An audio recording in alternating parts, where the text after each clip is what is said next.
Hi, Dr. Kelly Watson here, and today I'm talking with Dr. Jodi Detjen about what it's like to publish in practitioner journals. So, Jodi, can you just first introduce yourself and let us know what your title is? Yes, I am Dr. Jodi Detjen. I am an Associate Dean of External Partnerships and Career Growth at Suffolk University, which is in downtown Boston. I'm also the Executive Academic Director of the MBA program. I have two other acting director roles, and I'm also a associate professor of the practice in the management and entrepreneurship department. And Typical I will academia, add, 5 titles. my business partner for our Yes, wonderful OB consulting company. So, yes. all right. So, tell me first about some of these outlets that you've published in. What have you published and where? Yeah, so I published two articles in Business Horizons, which is a real top tier practitioner journal. I've published in the Boston Business Journal multiple times. I've published in Business and Society, which is a lower tier but practitioner based journal. And I published in a couple of case studies journals. That's great. And I think for a while there, you published in even some, really focused art publications like in Huffington Post and things like that. That's right. That's Yeah. right. So how did you get started doing this? Well, in the Huffington Post case, it was really just a question of you and I had some really good thought leadership that we wanted to get out, but we wanted to make it really practical.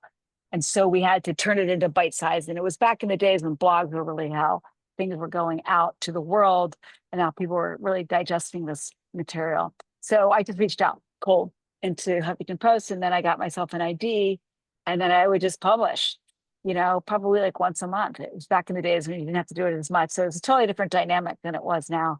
And then later, I had some ideas, and in academia, the departments are always looking for ideas on new things to publish. And so I had this idea on strategic shifts for Business Horizons, and I shared my idea with my chair of my department, and she liked the idea, but the way I'd written it was not appropriate because I was bringing in somebody else's ideas, and it wasn't well framed for a practitioner journal. And so she's like, I think we can redo this. And so she really coached me and helped me redo it completely. And then we got accepted on the first round. Of course, we had to do a couple, updates and iterations, but they gave us really good feedback and we got it published. And then same thing happened with my second Business Horizons journal, same type of thing. Once we got published once in Business Horizons, it's a lot easier to get published twice. So I really needed her experience to open the door. And then the second one, she co-published with me again. So that's great. So you were able to lean on someone. Was she a tenure line? So, yeah, she's a department chair. Yeah, so that's great being able to kind of have someone of tenure take you under their wing. And then unlike a lot of the academic journals, the more traditional journals, some of these practitioner journals are not blind entry. And so you mentioned that once you've been published in them, it can kind of lead to more publishing. That's what it felt like. I don't think they would admit that, but once they've understood particular caliber of writing and what I'm bringing to the table, it seems like you can get in. I'll tell you that, like, for example, HBR is an article, a publisher like that. Very, very difficult to get in. It also seems to be like who you know, very much inside scoop because they're primarily for Harvard researchers, right? To have a public facing business Oh, space. And yeah. then anybody who's not Harvard, you have to know somebody to get in. So I found HBR impossible to get into.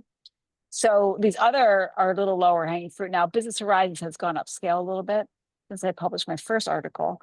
I believe now it's a B or an A minus, something like that journal. But there are other ones where you can get entry into, like this Business and Society, or you can try a case journal. Case journals are also a little easier to get into. And you can also go into like a management teaching review where you can talk about your teaching methods. That's actually also an easier place to get into where you're describing an approach that you're doing that's innovative in the classroom. And you don't have to have a ton of research support on that. So those are all very, very easy.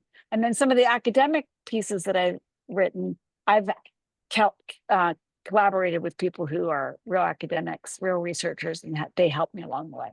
Yeah. But I So, had the idea and I had the content. And I think that's the key. That's what people are dying for. oh, that's great. And so what was the inspiration for some of your ideas? I had well, for the practitioner journal, that was predominantly because I had these experiences and I really had some ideas about it. There's substantive ideas. Like, for example, the 5 strategic shifts were There were 5 shifts that I saw continually in middle management.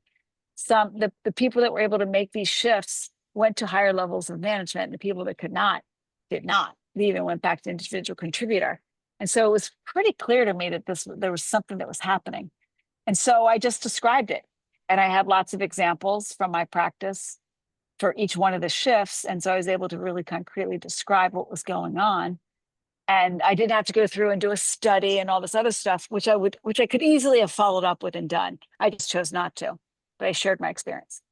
Yeah, that's great. So you're seeing things that are happening in the workplace that you think are of value to others. And so therefore you're able to have that credibility, first of all, when you go to the journal Correct. of, you know what, I've seen this in my career. And then Correct. secondly, you're able to naturally translate it into a language and into actions that somebody in the workforce can take, which is, And I think actions is really important here, because I think with practitioner journals, they don't want to just hear the pontification. They want to see how it would apply, because these are people, the people reading this are people that are out in the field doing the work. And so they want ideas. What should I do? And so that's really the whole purpose of it. yeah, and being able to Application. translate sort of a highfalutin idea into something that they can implement in real tangible steps. And that's Exactly. quite a skill. Yeah. So what would you recommend for DBA students who've got that great practical experience, who are now just getting through a DBA program where they're learning some methodologies, or maybe they are Right. comfortable with lit review? What should they target? Where should they go? I think what you should do is you really just evaluate all the different journals that are out there that are practitioner focused, and there's plenty of Googling that you can do. You can even do AI and give you a list. And then you need to go to each of the journals and just read a couple of the articles and see their style, what they're looking for. And then you need to sort of craft your story. What is the story that you're telling, and what are the component parts of that story? And then I really recommend partnering. Find an academician that can support you on this, that, maybe it's your dissertation show that can give you a little bit of push. This can be a precursor to your dissertation. That's actually a great way to do a precursor to your dissertation. It could be like your first research project, something like that. And then partnering can help you get that over the line, because I think even now I partner almost all the time, because it's very difficult to do this stuff by yourself, I have found. At least for me personally, I'm much more of a collaborator. So it depends on what kind of style you are. But I think your first publication, you almost always have to partner. Yeah, I would agree with that. All right. Well, thank you so much for sharing your expertise with us. Appreciate it. You're welcome. Good luck.